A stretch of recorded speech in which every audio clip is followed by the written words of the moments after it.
जरा सोच कर देखिए, जिस देश में आप रहते हैं वहाँ की मिट्टी कम से कम उपजाऊ होती जा रही है, जिससे फसल उगाना और भी मुश्किल होता जा रहा है।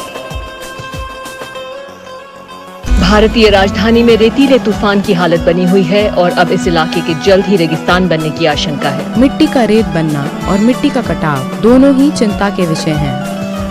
तो सुन लिया आपने नेशनल और इंटरनेशनल न्यूज़ वाले क्या कह रहे थे। मिट्टी ही वो जगह है जो अनगिनत जीवों का घर है। उन पनपते जीवों के कारण ही मिट्टी में सब कुछ पैदा होता है, हमें खाना मिलता है, जानवर जिंदा रहते हैं। ये सब इसलिए होता है क्योंकि मिट्टी अच्छी है। जब मिट्टी अच्छी नहीं रहेगी तो कई मायनों में हम दुनिया को बर्बाद कर देते हैं। हम कार्बन की बात करते हैं, वातावरण में मिलने वाली गंदगी और कई स्तरों पे मिलने वाले प्रदूषण की बात करते हैं। इन सबसे पहले हम सबसे बड़ी परेशानी के बारे में सोचना होगा, क्योंकि दुनिया में एक गलतफहमी है। नागरिक और सोशल मुद्दों को पर्यावरण के मुद्दे बनाकर पेश किया जा रहा है।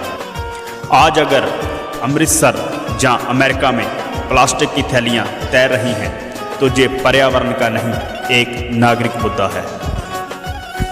आज अगर हमारी नदियां प्रदूषित हैं तो इसे ठीक किया जा सकता है।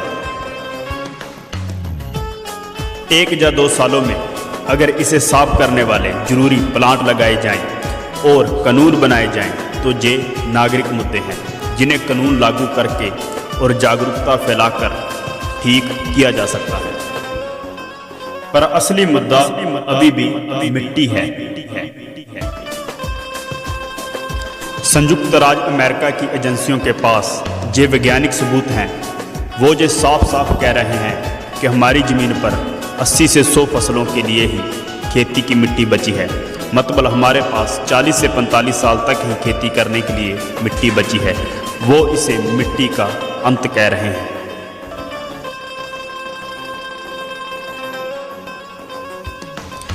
जिस दिन मिट्टी का विनाश हो जाएगा उस दिन हमारी इस दुनिया में भोजन का काल आ जाएगा। उस वक्त जिसके हाथ में जितनी बड़ी बंदूक होगी वो भोजन जटा के ले जाएगा। दुनिया भर में हम जो दुख दर्द पैदा करेंगे उसकी कल्पना करना भी मुश्किल है। ये मत सोचिए कि गरीब मरेंगे, वो अमीरों को मारेंगे और अमीर मरेंगे। ये एक सच्चाई है और ये इतिहास में कई बार हुई है और एक बार इतिहास अपने आप को जरूर दोहराएगा। अब ये सवाल पैदा होता है कि हमें क्या करना चाहिए। पर्यावरण का मुद्दा चुनावी मुद्दा होना चाहिए। हमें ऐसी सरकारें राजनीति में लानी होगी जो पर्यावरण की चिंता करें।